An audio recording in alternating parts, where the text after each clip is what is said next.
Добро пожаловать на канал АМФ Films, где для вас звучат жутко интересные пересказы. С вами Марк, и мы начинаем. Бэмби. Фильм начинается с пронзительной истории олененка Бэмби, который беззаботно резвится в тихом лесу вместе с матерью. Их идеалистическую жизнь нарушают жестокие охотники, убивающие мать Бэмби. Осиротевший олененок вынужден самостоятельно выживать в суровом мире. Спустя годы повзрослевший Бэмби находит свою пару и заводит детеныша. Кажется, счастье наконец-то улыбнулось ему. Он с супругой учит своего малыша премудростям лесной жизни, предупреждая об опасностях. Но трагедия повторяется. Его возлюбленная гибнет под колесами грузовика, а их детеныш бесследно исчезает. В это же время в лесу появляются токсичные химикаты. Раздавленный горем Бэмби приходит к реке и пьет отравленную воду, что приводит к ужасной мутации. Он превращается в чудовищное создание невероятных размеров. Параллельно развивается другая сюжетная линия. Мы знакомимся с тремя охотниками – Тайлером, Майклом и Эдди, которые, постреляв по мишеням, начинают разбрасывать по лесу тушки птиц по непонятной причине. Тем временем женщина по имени Ксана яростно спорит по телефону со своим бывшим мужем Саймоном, который утверждает, что задержан в командировке.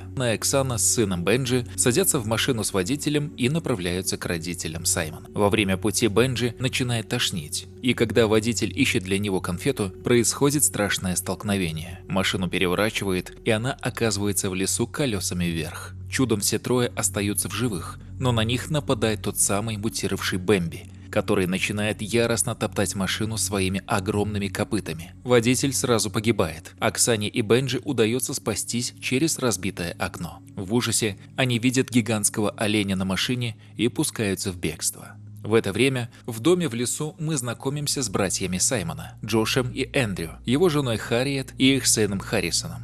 Там же находится пожилая Мэри, мать Саймона, страдающая деменцией и постоянно повторяющая имя Бэмби. Харриет раздражена тем, что Ксана и Бенджи задерживаются, а связи в этой местности, конечно же, нет. Когда Мэри начинает говорить «они здесь», никто не понимает ее слов. В этот момент появляются запыхавшиеся Ксана и Бенджи. Тем временем охотники продолжают свою миссию, а Джош решает пойти поискать связь. Охотники находят разбитый фургон и телефон Ксаны. В лесу Тайлер по ошибке стреляет в Джоша, убивая его. В доме Бенджи замечает в окне Бэмби, и начинается страшная атака. Олень врывается в дом, выламывая дверь. Харриет пытается спастись в ванной, но Бэмби проламывает стену и ранит ее. Семье удается добраться до фургона и уехать. Но, конечно же, Бэмби преследует их, тараня их машину рогами. Охотники находят разрушенный дом и тяжело раненую Харриет, которую Майкл жестоко добивает ножом. По дороге семья сталкивается с упавшим деревом.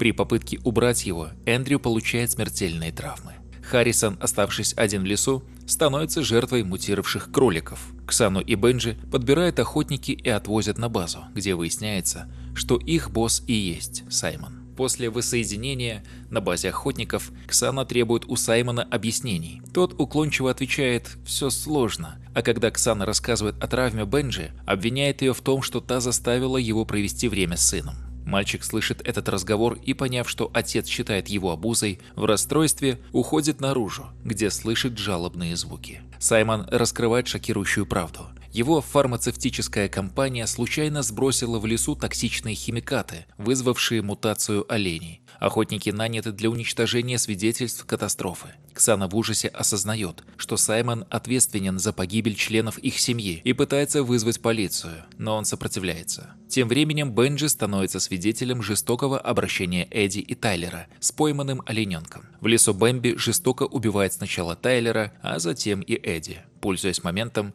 Бенджи освобождает детеныша. На базе Майкл подслушивает разговор Саймона, угрожает Ксане пистолетом, когда та пытается позвонить в полицию.